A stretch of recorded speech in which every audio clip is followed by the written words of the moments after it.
Welcome to Cycle Breakers and Moneymakers, a podcast for women of color and first gen who are breaking generational cycles and glass ceilings by going places no one before them has ever gone. I'm your host, leadership coach, and eldest daughter of immigrants, Mariela De La Mora. I left a 16-year marketing career to create a multiple six-figure-a-year coaching business as a single mom. Each week, you'll learn how to build unshakable self-trust, become in demand, lead with confidence, and make more money by being more of who you are.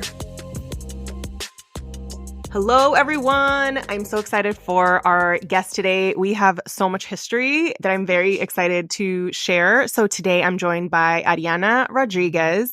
She was once my one-on-one client, then in reclamation. She's someone who I admire. She has helped me get my business shit together, and I'm just so excited to introduce her. So first, her story. She is driven by a passion for social justice and empathy. Ariana is on a mission to empower mission-driven companies. Providing C-suite level support and operational foundations, Ariana aims to help businesses scale sustainably and make their mark on the world. Taking from her personal experiences, including a background in tech solutions and understanding ADHD's challenges, yes, Ariana offers compassionate guidance. The goal is to create a more inclusive entrepreneurial landscape, yes, where creativity and purpose meet the tools needed to flourish, changing the world one business at a time, which in essence is taking all of the things that she knows and taking being an ADHD entrepreneur. She knows how to create tech solutions that work for the neurodivergent brain, myself included, and that is part of inclusivity. And so I'm so excited to introduce her. Like I said, I've known Ariana for over 2 years, from the end of 2021, back when I met her and we began working together one-on-one, then kind of like took a pause for a bit. Reclamation came out. You were just like part of our family. You're still quoted. You were still referenced literally this week on like, please, anyone who's asking a system question, you need to get in touch with Ariana. So I'm so excited to talk to you today. Welcome to the show. Thank you. I'm so happy to be here. I love you.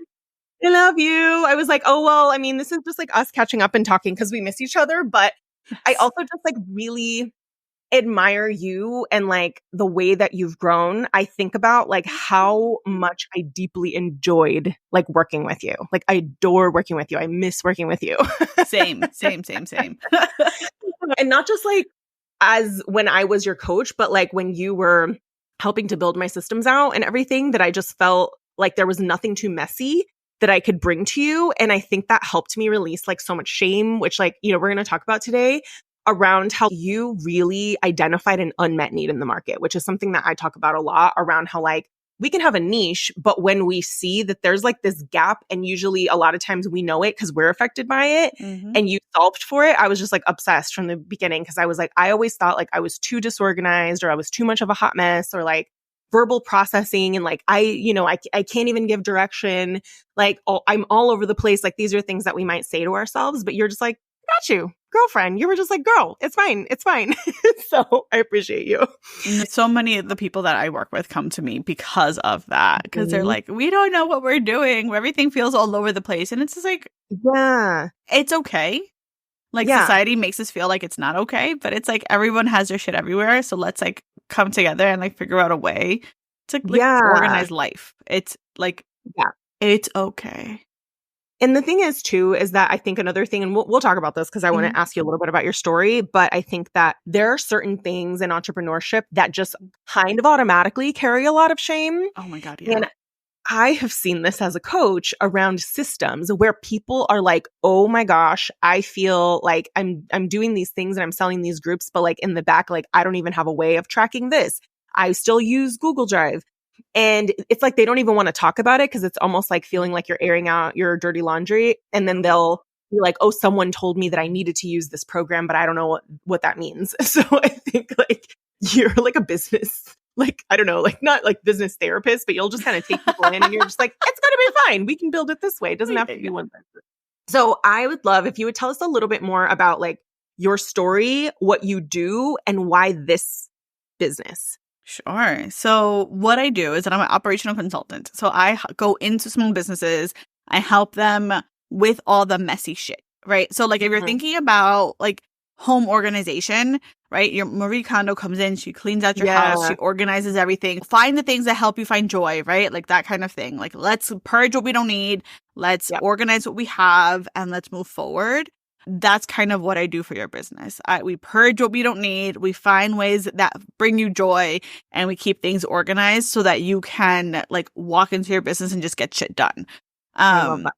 So I started working in operations, and I was in operations for about 8 to 10 years in a major healthcare system in New York, and like wound up leaving or being pushed out because they wanted me to be full-time in person when I was a 2-hour commute away. I remember that. And you were like, you already decided, like, if they asked me to come back to work 2 hours and you had already started your business, which is why I'm like, start your thing, people. You already had decided. Mm-hmm. So I had started the business offering services online and kind of like a hodgepodge of services. I didn't know what the hell I was doing.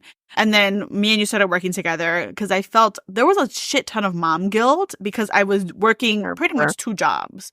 And then I told you, I'm like, look, if they make me come back, I'm leaving because I can't. I can't do that anymore. Like offering these services online brings me so much joy and has sparked so much creativity in me that I thought I had been dormant or gone for years, that I don't want to leave this. So do you feel like it even gave you energy? Because I think about like whenever we're 1000%. so busy, that it's like time is not created equal. It's like what you're spending it on. Yeah, it 1000% gave me energy because I would want to stay up to do this, right? Like I wanted to stay up and do like solve these problems because these like little problems compared to what I was doing in the hospital was solving big problems for these small businesses, right? Like creating a project management system for a PR agency to track their $1 million deals, while it was a simple solution, solved a huge problem and gave this PR company hours back of their time, right? And it was meaningful. Meanwhile, I did that shit in the hospital and they were like, okay, cool, bye. Yeah. Right? Like, no one gave a shit. No one gave a shit. Or no one used it, right? Like, it was what it was. And then they were forcing me out. They had told me that they needed to be back in the office full time for no real reason, but other than leadership changes. Yep. And or like post-COVID, we're going to go back to how we were doing things before because this was like January 2021 or 2022 when we were working together. So there was a lot of like callbacks, you know, to the office. And I think once you've experienced being home and you're like, wow, things didn't fall apart. My job still got done at home. It's like harder to be like, well, what is the justification to ask people to come back? Yeah, other than they're just trying to go back. So I understand. I was more productive at home than I was. And meanwhile, like whatever. But most of my meetings, because of the departments that I worked with specifically, were remote. Yeah. So most of my meetings were over Zoom anyway. There was literally no reason for me to be in the hospital. Anyway. Yeah. So I left, right? And I had gone full time. My husband was really supportive. We were for 2 months. And at that point, and you had broken your ankle. Oh my God. Yeah, I broke my ankle right after that. Right after that, I just remember it was like so funny because I remember at the beginning you had already made the decision, and it's something that I now call like an identity decision where you're just like, I'm going to be a full-time entrepreneur. Like if they ask me to come back, like I'm just not going to, but you kind of have to make the decision beforehand. And we planned for you to leave your job before that even happened. You already knew what the numbers were going to look like. You already knew kind of what the runway was going to look like. And I wanted to call that out because that's really important for people to know that if there's like a goal that you have, you can't like, you kind of have to plan to be like, well, what needs to happen in order for me to do this? And like, because if you make the plan first, it's just easier to say yes to it. Mm-hmm. Yeah, it's so easy. So like when the opportunity, when that decision came for me to actually say like, okay, now I actually have to decide. Like I had those numbers. My husband and I looked at them. We talked about them, and he was like, okay, cool. Leave NYU, leave the company then. And I was like, okay, cool. Then I am, and we're gonna see how this works. Yeah. And I remember at the time you were so like, you had so much demand already, and you were kind of like, well, I feel like if I have more time and then I don't have something that's taking my energy, it's going to be easier. And that was another thing too. Mm-hmm. Yeah. And it has been. Yeah. I feel like that was like the fastest transition I've ever like seen with like working with someone, and they're like, all right, I'm like, I already know I want to leave. And then the opportunity comes up and you're like, okay, so I'm leaving. And I'm like, cool, let's go back to the spreadsheet. Like, let's look at what the plan means. I was like, let's go. Yeah. My entire life, I feel like I make a decision and then the universe is always like, and let's give you that decision then. Let's give that to you. I was like, great. Yeah. Awesome. You also Great validation. You also would make a decision, or sometimes you'd be like, Mariela, I'm thinking about doing this. And then the next 4 hours later, it'll be like, just kidding. I already did it. And it's like, it's like lunch. So again, when I get creative, and that this is what the entrepreneurship has really allowed me to do, has allowed me to tap back into my creativity and like my problem solving for like good, right?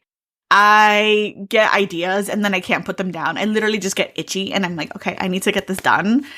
And like, I have the motivation to do this now. And I 1000% would Vox you, be like, oh my God, I have this great idea. And then like 5 hours later, because I would binge watch a show and start working on it, like, and this is done. Yeah. And it's like, and this is done. And sometimes it's like, this is great. And other times it's like, all right, well, this was just an experiment. And you know, sometimes you gotta, but I feel like it's easier to curb inspiration and energy that's like, you have an idea and you implement, you can curb that versus I have an idea and I ruminate and I think about it. Yeah, I can't ruminate. Yeah. You know what it winds up being? The only idea that I've ruminated on is this like app that like I'm building. And like I sat on that for like a year and a half. And I regret sitting on it for so long.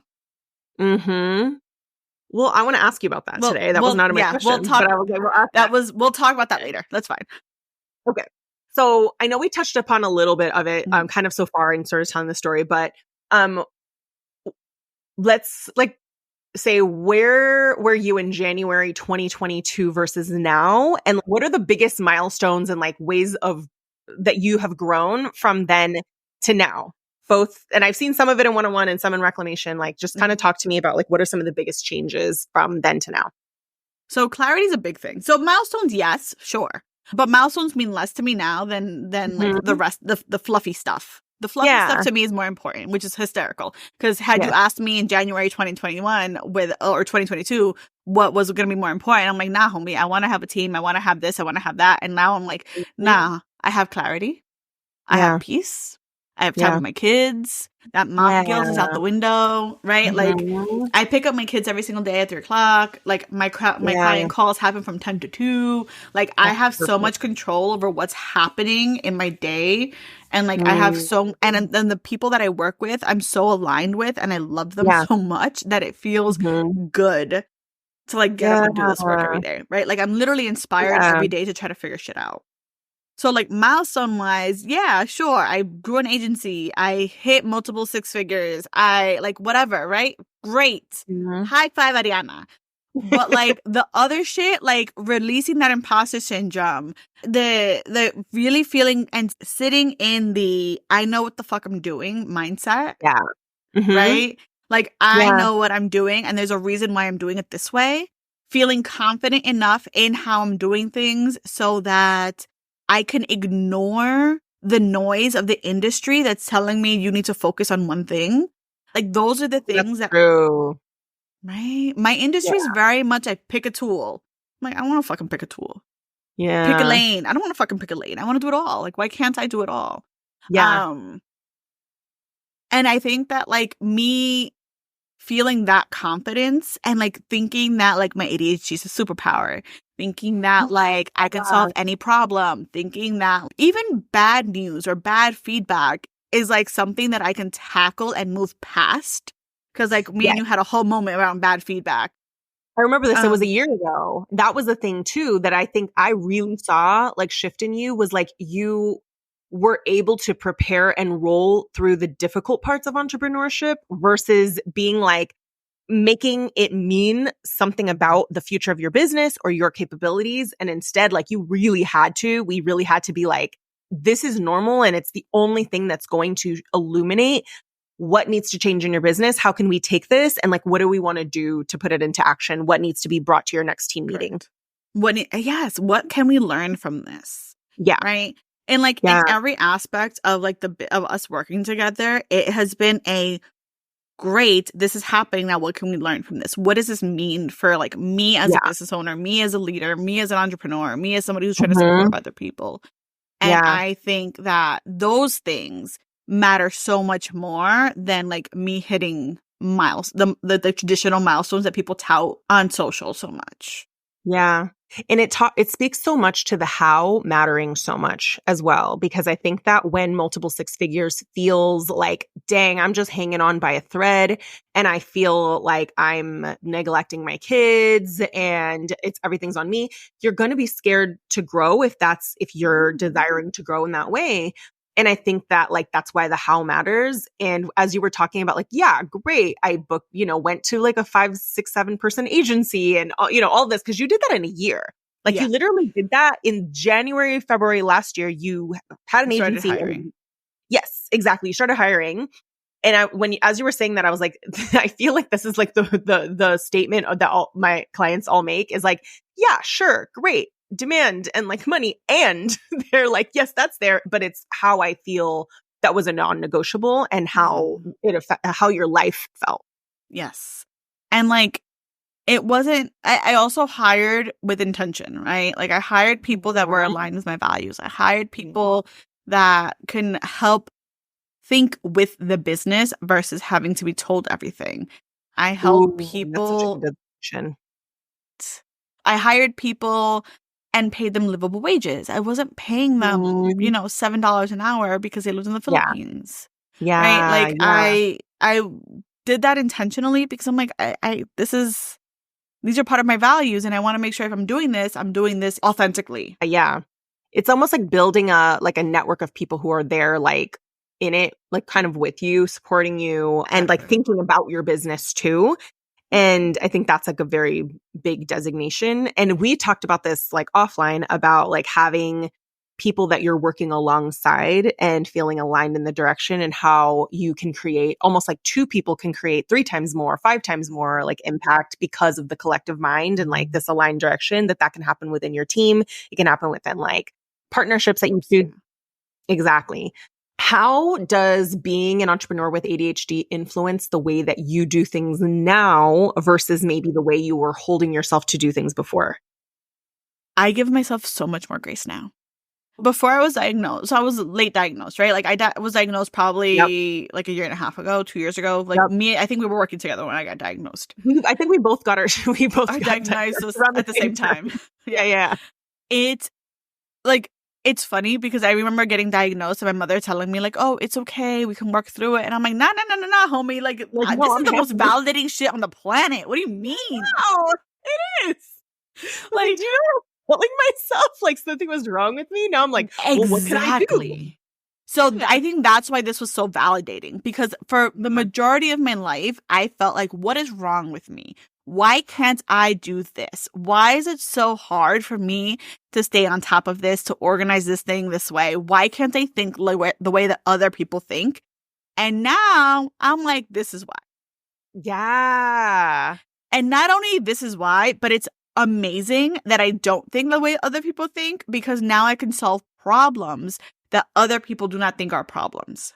Ooh, that's the unmet need. Yes, right. Honestly, I can solve problems that other people don't even see as problems. Like that, I think it's so, so powerful. And I think that it speaks so much to like that allowed you to really like own your lane and like stick to it and be like, there's a reason why like not everything, especially with regards to the way that entrepreneurs do business. And then what is behind those businesses that allows them to kind of be the way that they are rather than systems that make you change or have to like operate, differently. Exactly. Yeah. And like I remembered for a long time, like feeling like I had to shove myself into a box. Mm-hmm. And it wasn't until after I had kids that I was like, I need to figure out a system for my life because my life is all over the fucking place. And like that really inspired me to help other people figure out systems that worked for them, right? Like whatever the tool was, whatever it is that they're trying to build, like figuring out ways to make business a little bit easier for them. And to me, that was like the most important thing, right? Because I never want people to feel like they can't or they don't understand or like they're not good enough, right? Because I think that like as women of color, as people that are neurodivergent, like we're constantly being told that we're not good enough or we don't understand or that we need to know more, we need to learn more. And it's like, no, we can. Yeah. There are other ways around this. Less margin for error, like with us just as women of color in general, it's kind of like you need to be the best. And, you know, a way that is measured typically is more in like a very linear, structured, you know, kind of in the box sort of way. So I think everything you said around like how validating that was, like so resonated. I was like, it'd be so healing to actually understand, like, we don't all think the same. And I don't even know if this is like a divergence. It's just, we all just think differently. Yes. And operate and differently. We process information differently, right? And like, I think that that's really important to like acknowledge that we have to see things slightly differently and that it's okay, right? It's not that we're not good enough, right? Yeah. It's like we have to take care of ourselves slightly differently. We need to process information differently. We need to just set up our environment to support who we actually are versus who the world thinks that we should be. On that note, I was going to ask this question and I was going to use the word challenges, but I actually don't even know. I think it's only a challenge because of the way that we're told to be. But the question initially was going to be, what common challenges do you see in ADHD business owners? But now I'm thinking like, what are the major differences in the way your clients work? And how do you help them get shit done differently as a result? Because sometimes it's neurodivergence, but it also could just be being a mom. It could be lots of things. So what are kind of the major differences that you see in like the way in what your clients' needs are and how you help them get things done differently? So funnily enough, it's usually less tech, more boundaries. Ooh, interesting. It's more around setting boundaries for how they want to run their business. So a lot of the conversations that we have in our meetings are like, okay, cool. Let's make this a policy. Let's make this a boundary. How do we enforce this boundary? How do we not have you have 15,000 payment plans? How do we not have you... I still remember you going to my Kajabi and being like, Mariana, what is this? Payment plan. How do we have it so that like it's a singular process for you to onboard your clients? How do we have it so when your VA comes in, they know exactly what they need to do and you don't have to sit there with them for 5 hours explaining how this works? Yes, right? That makes sense. And I also think about how that is an unmet need of women of color entrepreneurs because it's a conditioning that we're not supposed to, like, that boundaries are like offensive to people or you're bad, insert title here. Yeah. And I mean, don't get me wrong. I suck at holding my own boundaries, right? So like, this is like me supporting other people with things that I know that I struggle with also. And I tell people all the fucking time, like, I'm a recovering people pleaser. So like, I try to help people leverage tech to support those boundaries, right? Yeah, but that makes sense. We're sitting there talking about, okay, how do we make sure that you can afford hiring the help that you know that you need, right? So a conversation that I had with one of my clients is like, cool, you're ready to hire. Let's actually look at what you need to delegate. And she's like, I'm going to hire a VA. I'm like, no, you don't need a VA. You need an editor, right? Like that's your process, your business is telling you need an editor, right? That's where you need to like offboard. And then like along those lines, to be able to hire an editor that's worth it, like, right, que vale la pena, like you need to like up your prices. And what that looks like is X, Y, and Z. Right? You're telling us a lot right now about what it means to be an operational consultant versus someone who, let's say, only builds systems. Correct. Right? Because what you're sharing there is like you're looking at how that business operates, where they're trying to go, and like you seeing that a systems gap could be something like what needs to be cleaned up before someone hires so that they don't throw a hire into an inefficient process or a non-existent process. Or they don't hire the wrong person. Or hiring the wrong person. Yeah, absolutely. Right? Because if you're hiring a virtual assistant and you need them to edit, like you're hiring the wrong fucking person, home slice. You're going to be offloading the wrong tasks. Yeah. And you're still going to be feeling like overwhelmed. That's so valuable. I'm like, for anybody listening, you literally don't necessarily need to know 100% of the times you think you know what you need, but sometimes you need someone who has seen the back end of so many businesses, because you've seen you've seen businesses like all different sizes. And I feel like no one knows a business more intimately than the person who is in the systems of that business and in the operations of that business. Because it could look a certain way, and in the back, you see that the CEO is burnt out, that there's no processes, that the clients aren't happy, that there's a bunch of mishmashy stuff. Yeah. So that is so important. Yeah. So like I sell systems, right? Because it's what like the online community really likes to hear, like automation, free time, blah, blah. But the value is more in the no, let's make sure that you can respect your time. Yeah. Let's make sure your cell phone number is not on your welcome package. Let's make sure, right, you have boundaries on how clients are communicating with you, right? Yes. Those kinds of things. And like a lot of our conversations have been around raising prices.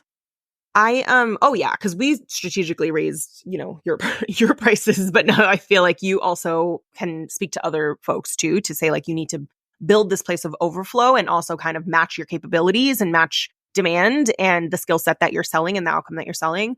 There's a very big difference between consultancy as a skill set and like building things out. And not everyone has the consultancy as like a skill or a service. And so that really is just like someone who will actually advise you on like what would make sense for you at this particular stage and in what order, so that you're not throwing a system or a team member or money or whatever into something that either isn't the right thing or the right time, which is amazing. Tell us a little bit about like, how did this wind up translating into the summit, the event that you are throwing in April that I'm very excited to be a panelist on, called the Get Shit Done Summit. Is so appropriately titled. Tell us about the Get Shit Done Summit. So Danielle and I have been online biz friends for 2 years. Mm-hmm. And we started a quarterly, what began as a like year in review, let's plan for the next year situation back in 2022. Mm-hmm. We held this. It was like 2 or 3 hours. We did a review of the year. We did some breath work. We did some and then I did a whole workshop on like SMART goals, setting your goals, and then we workshopped some of the goals for the people that were there. Mm-hmm. And then after that, Danielle and I were like, we can't just leave them hanging. We can't just leave people at the end of the year and like never check in with them again until like the end of next year. That doesn't make any fucking sense. Yeah. Because you created a community and like you served a need. I had clients go to that and they were like, this was so good. It felt like a group program, but like then and it was like, free. Okay. Yeah. And it was free. So we did that. We wound up having it quarterly, right? So then it became a quarterly review, a quarterly goal setting, a quarterly like SMART goal situation. And then at the end of last year, after our last one, we looked at each other and we were like, this needs to be bigger. Yeah. We need to be able to have bigger impact and like teach people more than just what we're doing. So we had been calling these like workshops, right? These like quarterly reviews, Get Shit Done, because that's literally what it was. Like, bring your plans. Yep. We're going to start workshopping your plan. We'll get them done with you. So we called the summit, the Get Shit Done Summit. And we sat and we thought, and like Mariela, the way that this flowed, it was like sent from the gods. We were like, okay, what are the areas that we ourselves would have wanted like really specific advice on how to grow appropriately? And we were like, okay, marketing. Because no one knows what the fuck they're doing when it comes to marketing. Danielle used to sell concrete, so she's the only person that knows that. Like, I can tell you what can sell anything. Thought leadership, right? Which is what you're speaking, the panel you're speaking on. Operations, right? How to scale, how to grow, how to hire. And then finance, because finance is the black hole of all black holes. And we decided on panels because we wanted this to be an interactive conversation. We don't want people to feel like they're being sold to. We want people to really feel like they're getting strategic advice. And then sandwiched in between these amazing panels with these amazing women that we're bringing on are coaching sessions to help us prepare ourselves for like thinking big, prepare ourselves for like, great, we got all this information. Now, how are we implementing this, right? How are we actually walking away and doing something with this? And then in between is an integration session that Yudi's going to lead, somatics integration sessions that we are actually bringing this in and not feeling either like shut down or like we need to run away, because there's a lot of scary shit that we're talking about, right? So like we planned this out literally like this in like an hour and a half. It took us an hour and a half planning from overflow because you had already put a version of this out into the world many times. And it's powerful to hear that like when you are truly operating from your zone of genius, it shouldn't feel like you're grasping at things. And so I think it really just showed you that like you both put together and were like, we've seen this, we've helped people with this, like what are the things? And that it all just like flowed out of you, which is so amazing. I'm very excited to see it come together. Like this entire thing has flowed so seamlessly. It's literally insane. We knew exactly who we wanted to ask to speak. Everybody was a yes. And if they weren't a yes, they offered like 2 or 3 people for me to reach out to or for us to reach out to. And it was literally the easiest thing I think we've planned in a really long time. It was beautiful. It was literally beautiful. I was very excited when you told me how easy it was because I was like, tell me what makes it easy. Like, why is that? Because I'm always like, just fascinated with like what makes the things, just why are certain things easy? And like, what can we learn about that? And you shared with me that you're like having someone that you feel very aligned with working with who has a similar vision to you and working alongside you made that feel easier because you had this collective vision. So it's like 2 people, it just blows up. It's like 2 people aren't doing twice as much. Like 2 people can do 3 or 4 times, not in output necessarily, but just in like ease and in clarity.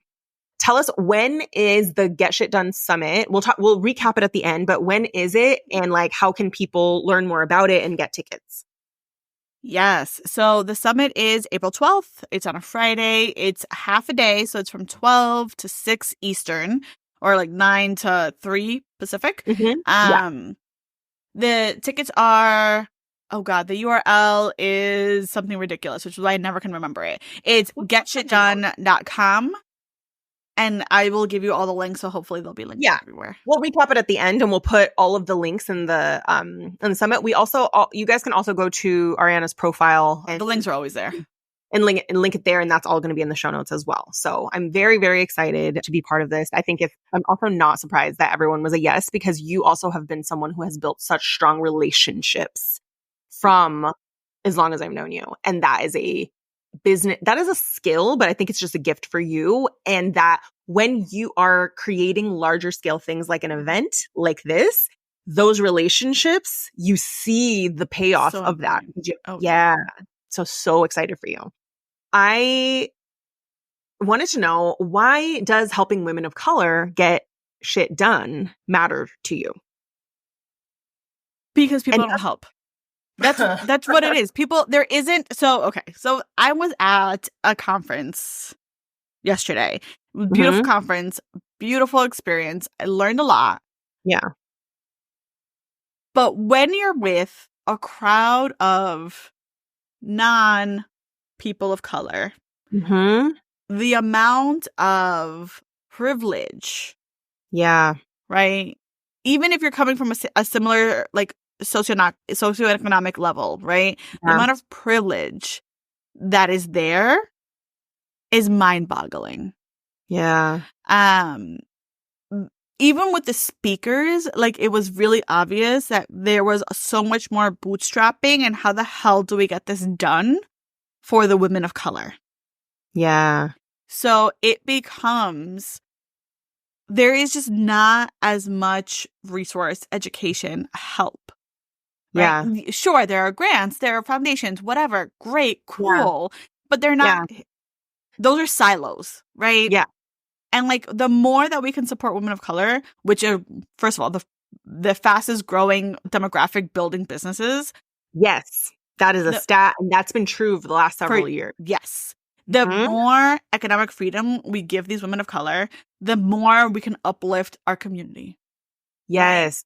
Tell them that is so important. And this is in like getting things done in a way that considers the things that are additionally challenging, or the things that maybe are challenging when you don't have certain privilege. I'm actually thinking, like, what is one of those maybe like silent privilege that you like notice? Because I can tell you, when I've been in rooms where it's mostly like non-POCs, like white women and, or just people from more privileged backgrounds, that they don't know it when they're speaking, but I notice it. And I realize, like, oh, there's a very big difference in even things like what sort of conversations they had at an early age, things their parents know or what they're connected to, conversations about money, for example, that weren't like shaming, or just coming from a background with money. And I'll know because they'll talk about where they went on vacation. And I'm like, oh, we literally like didn't have money to go do any of those things. And I'm just like, without them saying it, they don't realize it. Privilege is just a silent kind of thing that you have. And we all have privileges in different forms. Yes. But I just remember being like, oh, wow, that's such a different like background than I have. And then many of us are building from like, we're the first to kind of scrape ourselves out of survival mode compared to like where our parents were. So that's how I witness it. But I'm like wondering if there's something that you've heard where you're like, ooh, that's not my people. So, for example, and like, again, this is across socioeconomic levels, right? So even if you're coming from poverty, right? Like there was somebody who was speaking yesterday who was like, yes, I was poor. And then I moved to New York City and got a job at the Chanel counter. And I'm like, as a Latina, I would not have been able to go to the Chanel counter in Bloomingdale's and gotten a job. Right. Like, what is that store called? There was a store that I had applied to work at when I was in college. Oh, God. And it was like a high-end store. And they were just like, no. And I'd like, those are the kinds of things. And I even wore, like, I was like very like toned down. Like, I was very toned down for the interview. Right. Yeah. And those are the kinds of things where I'm like, just that would not have happened for a person of color. Yeah. Right? And I think just receiving the signs that the way you naturally are is not professional or like good enough or whatever. Because the fact that I had to tone myself down for this interview, for example, right? Like that, those kinds of things, right? Yeah. There were a few other things like happening. Like people were like, yeah, I live in Tribeca. And like I stopped working for a little while. I'm like, I can't afford to do that. Oh, yeah, no.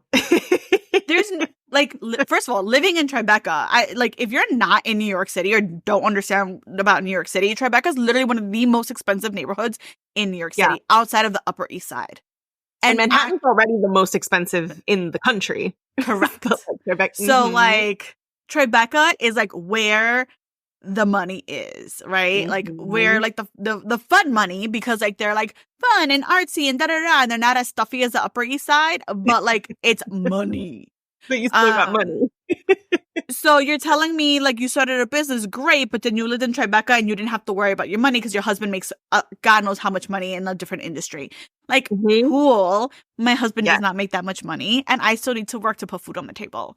So like, you know, as much as I want to start all these other things and do all this other shit, I need to make sure first and foremost that I'm supporting him so that we can take care of our kids. One thing too, as this made me think about that I see a lot in women of color entrepreneurs in terms of like us getting shit done is considering how many other people we are also looking out for, including our parents. Sometimes we may have parents living with us, or our parents don't have a financial plan for like retirement. And so we're the ones that's like the retirement planner. You're still the person like getting on phone calls for them and like all those things that like that is also a consideration when your clients are like already like doing all the things all the time. So sometimes it's like clearing up space in their life so that they can even focus on their business, you know? Correct. And like, that's the thing. Like there was no conversation about like children, about other parents. In some cases, there were conversations around inheritances. And I'm like, oh yeah, no. That's we're just like, well, we just hope our parents are like, all right. And that they can pay their bills. Like not me in particular. I was like, thankfully my parents are like, okay, but like you know what I'm saying? Like I grew up knowing that I was my parents' retirement plan, right? Like I grew up with that knowledge. Like I always knew that they were going to move in with me, right? And my mother lives with me now, right? So like it is a thing that we have to think about. It is something that is constantly on my mind. And like the level of the number of multi-generational households are not existent, or not non-existent, but much less prevalent for the non-people of color communities. So like, you're right. The amount, so like some of the things that were like blatant was the amount of knowledge or access to knowledge, right? Yeah. The access to knowledge was insane if you were not a person of color. The minute you are a person of color, you need to fight to find out that knowledge or to figure out that information, right? And then if you do figure it out, you tend to be like the lucky one, right? So we're trying to equalize this. Like by doing the summit, by having it only be $44, right? Like we don't want to price people out of this. Yeah. We want to have like an equal level of information from people. Like a lot of the people that are coming that are speakers have broken 7 figures in their businesses, right? Like I want people to learn what that is and how to get there and how to get there with integrity. Because that's really important to people of color, right? To all of these women. They're building businesses with integrity and they want to continue to do that. They don't want to feel like they're selling out. Yeah. I think that's so powerful. And just the fact of like creating the platform to bring the information is what can change lives and what equalize. And that systems are designed often to like keep information out from certain people's hands, which makes sense. So it's like they can be the ones that know it and then pass it. So I'm so excited. And I mean, I definitely, as being the person in my family who was like the first person to actually invest in the stock market and all those things, and like how immediately I'm like, let me tell my sister, let me tell everybody. Exactly. It's like, that's what we want to do. So I wanted to ask you, how do you manage the tough parts of business while still taking care of yourself? And how has that evolved? God, this is ever evolving. And there are times that I do this better than there are certain times that I do this better than other times, right? Like there are times I'm really on it. I'm taking care of myself. I'm working out. I'm eating well. And those things are important for my body, right? Like figure out what's important for your body. Yeah. Right? Working out may not be it. Going for a walk may be it. Meditating may be it. Journaling may be it. What does your body and your mind need to like help you like regulate? Because you will always need to come back to neutral. So 1, figuring that out. 2, figuring out how to integrate it into your day-to-day. And it may not be an everyday thing. Cool. Yep. Right? But figuring out and making sure to carve that time out. Right? Yeah. So like working out is a big thing for me. If I don't work out, and I haven't been working out recently, which is why I'm a little like, ooh, but like working out is a big thing for me from my body. So I talked to my husband and I was like, look, I need you to take the kids to school so that from 8:30 to 9, I have some time for myself before I have to start working to move my body for 15 minutes, 20 minutes. Right? Yeah. Right. So that's how I carve out time. And it's easier for me because I have a husband that's available to do that. But like, regardless of who you have supporting you, you need to figure out what that is and how to find a little bit of space in your calendar for that. Yeah. Otherwise, you're just going to burn yourself out. Yeah. And this is like, making me think about like, even when I didn't have, like when I was living on my own, well, I'm living on my own now, but when I was living away from family, that was when we were working together. I was still like, okay, well, if I can't go leave my daughter with someone, then how I use these particular hours are going to determine like how I feel when she's with me on the weekends and all that. So it's almost like, where could you give yourself that time, even if it's very little like time that you have? So it's really important to figure out what it is that you need to recharge and then figure out ways to do it. So like moving, I said, moving my body is really big for me. I have not had a chance to move my body the last couple of weeks because I've been really, really busy. This week has been literal insanity. So what's happening on Sunday, if it's not freezing, I'm taking my ass to the mountains and we're going on a hike. Yeah. Right? So like, thank you. So like those are the kinds of, and like, so then point 3 is get creative with how you do this. It's not about routine. It's about integrating it into your life so that it feels natural and good. And you're not beating yourself up for not doing another thing. Right? Because if you're beating yourself up, like I could sit here and be like, I'm a lazy slob for not like working out. Right? I know that I know that it's good for me. I know that it makes me feel better. And I have not been able to get up. Well, this week, the last couple of weeks have been fucking crazy. No shit, I haven't been able to get up to go work out. Like, so listen about self-compassion though. Like I was going to say, like in terms of like self-care, I'm also thinking about like, how do you manage stuff emotionally differently now, you know, because I'm a lot nicer to myself. I'm so much nicer to myself. Yeah. Because me beating myself up for not doing it isn't going to get me off the couch to do it. Right? I know. It's like, okay, so think about it. Like if you have kids, if you're talking to your child, and like I have toddlers, so like they're crazy to begin with. But if you're talking to your kids and you're like, okay, I'm yelling at you and telling you that, oh my God, you need to do X, Y, and Z. Or do I talk to you? Why do you never? And then they're just going to sit there and like cry and what the fuck? Yes. Yeah. Versus like being like, okay, I get it. This is hard. Let's figure out a way to do it. Like, obviously, the second way is going to be much more conducive to them listening to you. So I treat myself in the same way that I'm trying to treat my kids.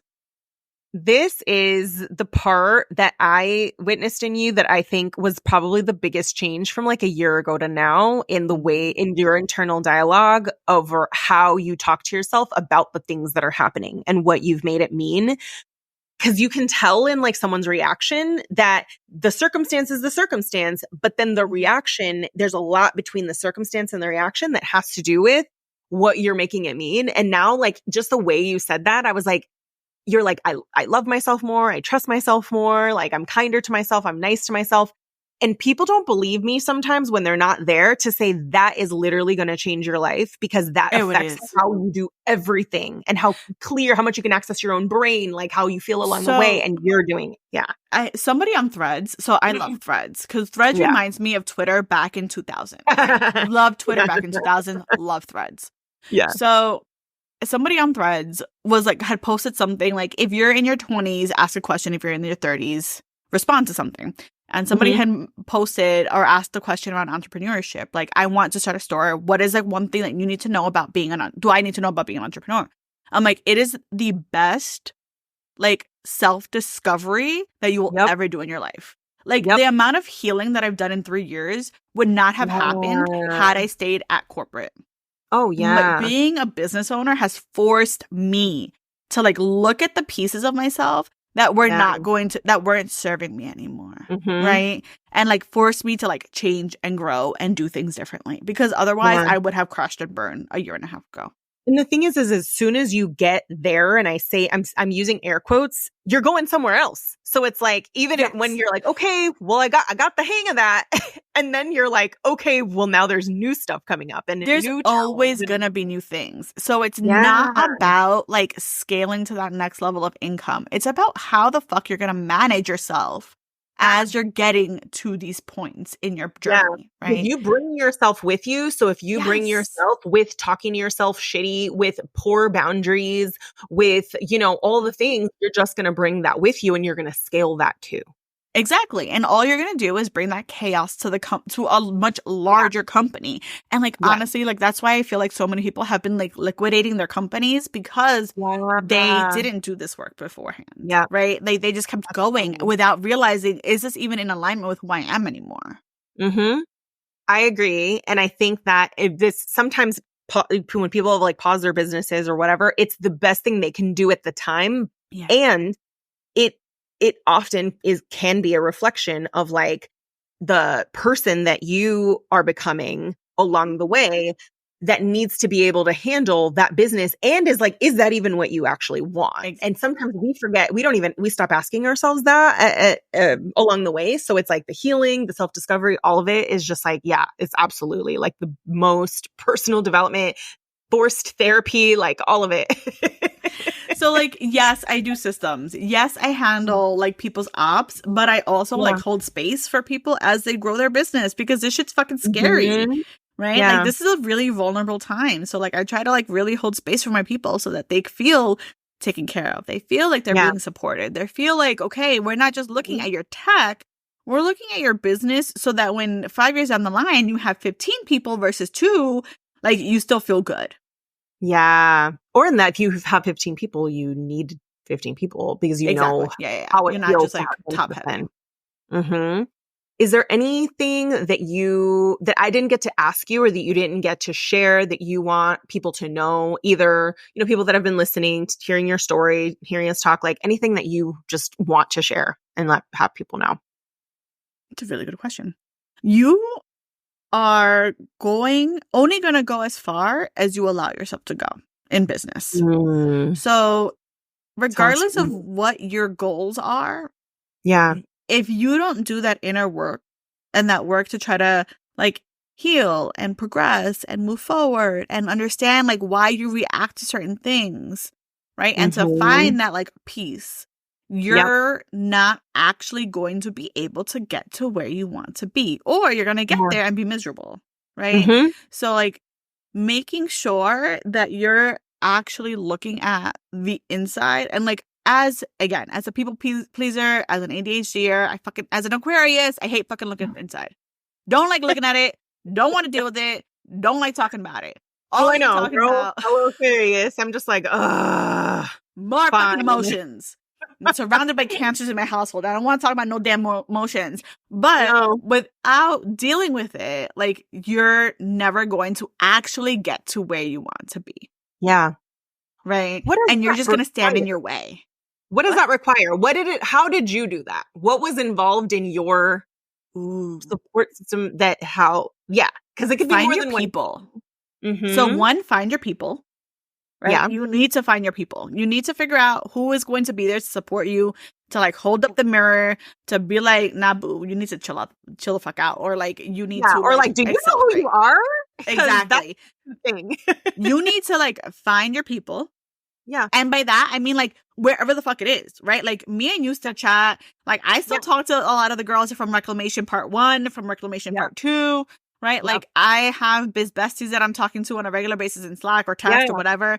Find your people. And I found my people online. Ain't no damn shame. Like, my husband. We know people online know more about me than like people in like life sometimes. My husband's like, wait, where did you meet this person? I'm like, on Instagram. And you're going to have coffee with them? Yeah. He's like, are you okay? Yep. We're good. I forget sometimes that that's weird to other people. Yeah, right? Same. So, like, all right. Yeah. So you need to find your people. Mm-hmm. You need to figure out what you need to come back to neutral. Yeah. Right? So we talked about neutral. We talked about community. Yeah. And then you need to also, like, push yourself to get into those scary rooms. Yeah. Ooh, get into the scary rooms. Yeah. That's a good one. You need to push yourself to get into the scary rooms. And like by doing that, like you dysregulate, right? You go up here and you come back down eventually. And then all of a sudden, like I'm becoming Yuri. And then all of a sudden that like up here is not so high next time. And I was like, and let's talk about Yuri too. Yuri was my somatic coach for a whole year. Yuri is also our somatic coach and nervous system coach in Reclamation. She's also a member of Reclamation. So for those of you who are listening who don't know who we're talking about, it's Yuri C. Gomez Serrano. I feel like I need to tell her I talk about her all the time.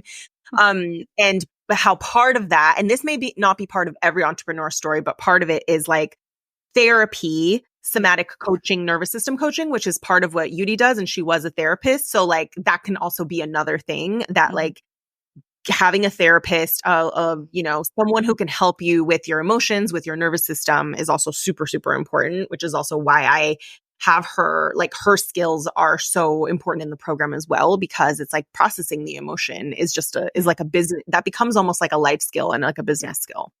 So, and like by the scary room, it doesn't necessarily mean a conference. Like for me, the scary room at like certain times was like joining Reclamation, right? Yeah. Because it's like, oh my God, how do I show up to this? How do I be vulnerable? How do I give back? How do I, right? Like joining masterminds can also be that scary room.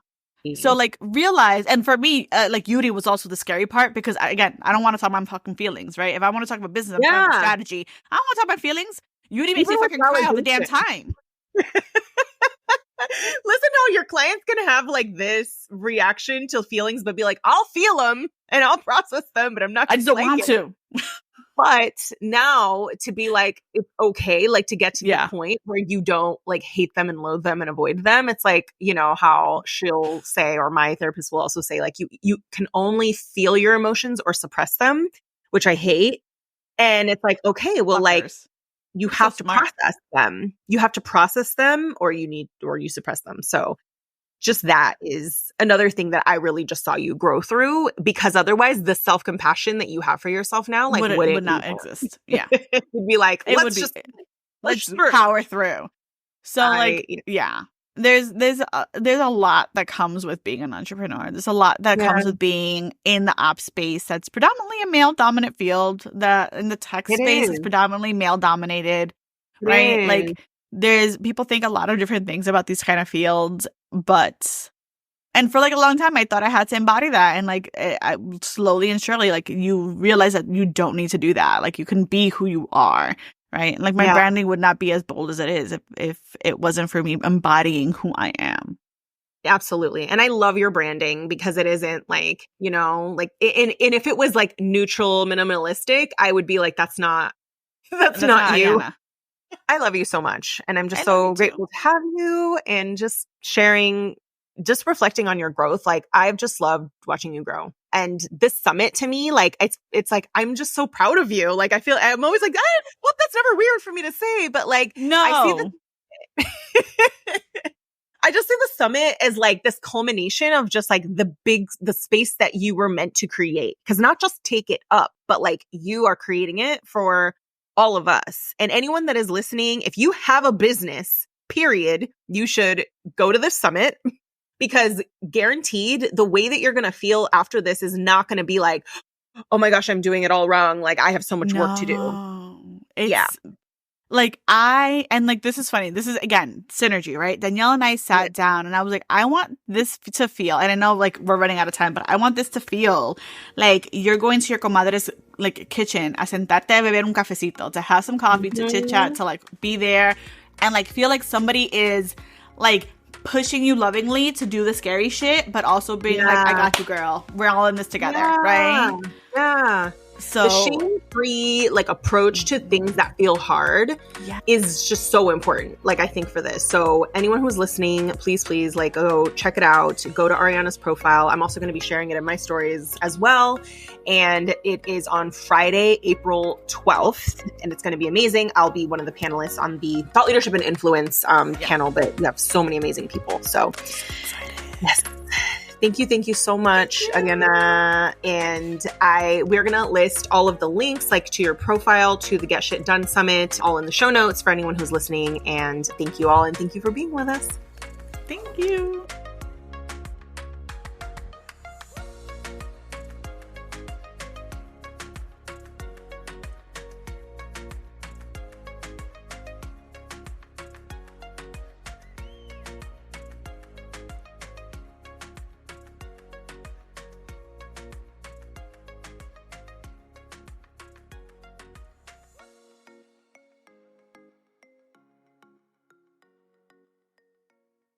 Now, if you have listened to this entire episode and you are thinking about working with me as your one-on-one mentor for 6 months, you can learn more and apply at marieladelamora.com. There you'll find dozens of client success stories from business to leadership coaching, which will give you an idea of what you can expect, the range of clients I work with, and my coaching style.